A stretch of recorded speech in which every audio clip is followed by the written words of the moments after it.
अस्सलाम वालेकुम नाज़रीन, एच न्यूज़ उर्दू में आपका खैर मकदम है। सबसे पहले आज की सुर्खियों पर एक नज़र। दिल्ली की रबर फैक्ट्री में लगी आग, बुझाने में मसरूफ़ एयरफोर्स हेलीकॉप्टर। आज और कल सरकारी बैंकों की हड़ताल, तनख्वाह आने में हो सकती है ताख़ीर। किराना के 73 और महाराष्ट्र के भंडारा गोंडिया के 49 बूथों पर दोबारा पोलिंग जारी। हुकूमत साजी का दावा पेश करने अनोखे और मिसाली अंदाज में पहुंचे इटली के नए वज़ीर आज़म। भारत के खिलाफ टेस्ट में राशिद खान संभालेंगे अफगान स्पिनरों की कमान। अब खबरें तफसील से। जनूबी दिल्ली के मालवीय नगर इलाके में एक रबर के गोदाम में तकरीबन 15 घंटों से भयानक आग लगी हुई है। अब तक फायर ब्रिगेड की 80 गाड़ियां मौके पर पहुंच चुकी हैं। आग इतनी खौफनाक है कि 5 किलोमीटर दूर ही से लोगों को दिखाई दे रही है। दिल्ली डिसास्टर मैनेजमेंट अथॉरिटी ने आग पर काबू पाने के लिए एयरफोर्स की मदद मांगी है, जिसके बाद हेलीकॉप्टरों से पानी का छिड़काव किया जा रहा है।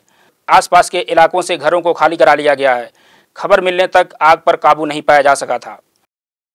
सरकारी बैंकों के हज़ारों मुलाजमीन और अफसरान ने 30 और 31 मई को मुल्क भर में हड़ताल का ऐलान किया है। इससे मुल्क भर में बैंकिंग सर्विसेज बुरी तरह मुतासिर हो सकती हैं। बिजनेस और इंडस्ट्री पर भी इसका बुरा असर पड़ सकता है। मुल्क के सबसे बड़े बैंक SBI ने कबूल किया है कि हड़ताल का असर बैंकिंग खिदमात पर होगा।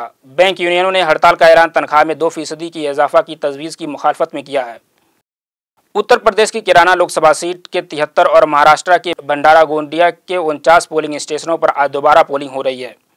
इलेक्शन कमीशन के मुताबिक पीर को इन दोनों सीटों के ज़िमनी इंतखाबात के दौरान इन मराकिज़ पर इलेक्ट्रॉनिक वोटिंग मशीन के ख़राब होने की शिकायतें मिली थीं। वोटिंग सुबह 7 से शुरू हो गई है, जो शाम 6 बजे तक होगी।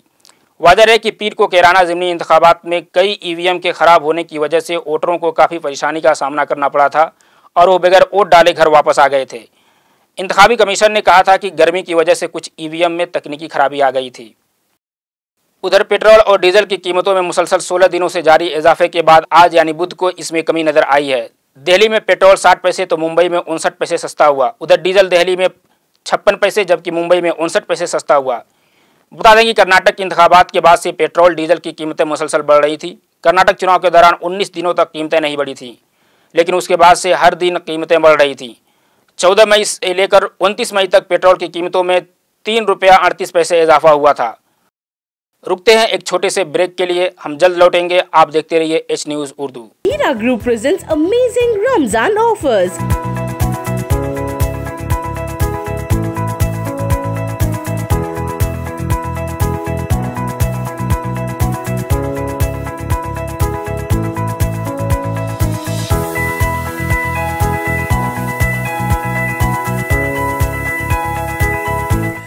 ₹100 off for 1 gram gold.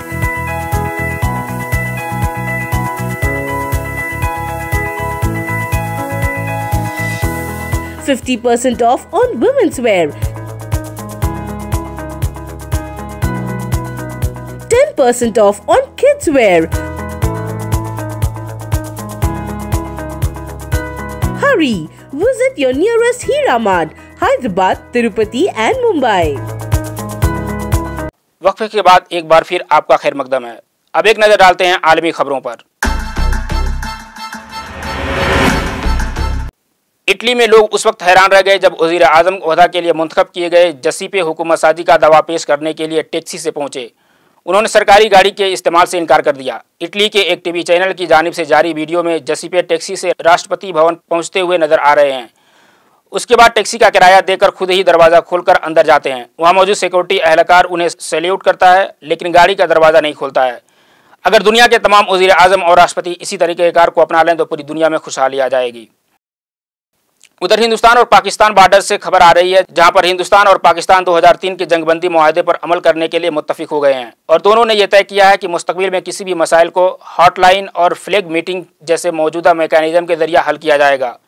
Hindustan के फौजी ऑपरेशन के director general lieutenant general Anil Chauhan और पाकिस्तान के फौजी ऑपरेशन डायरेक्टर जनरल ने आज शाम हॉटलाइन पर बातचीत की, जिसके दौरान दोनों ममालिक के दरमियान जंगबंदी मुआहदे पर अमल करने पर इत्तेफाक हुआ।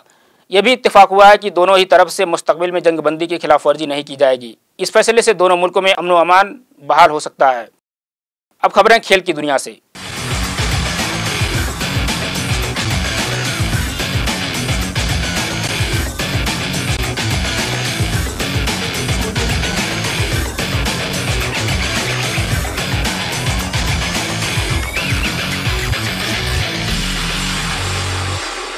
आईपीएल 2018 में अपने शानदार परफॉर्मेंस की बदौलत हर किसी की निगाह का मरकज रहे लेग स्पिनर राशिद खान 14 जून से बेंगलोर में भारत के खिलाफ शुरू होने वाले वाहिद टेस्ट मैच में अफगानिस्तान स्पेन शोबा की बागडोर संभालेंगे। राशिद इस वक्त T20 में दुनिया के नंबर 1 गेंदबाज हैं। राशिद खान और मुजीबुर रहमान के अलावा चाइना मैन जहीर खान और अमीर हमजा को भी टीम में शामिल किया गया है। औकात इफ्तार पर एक नज़र।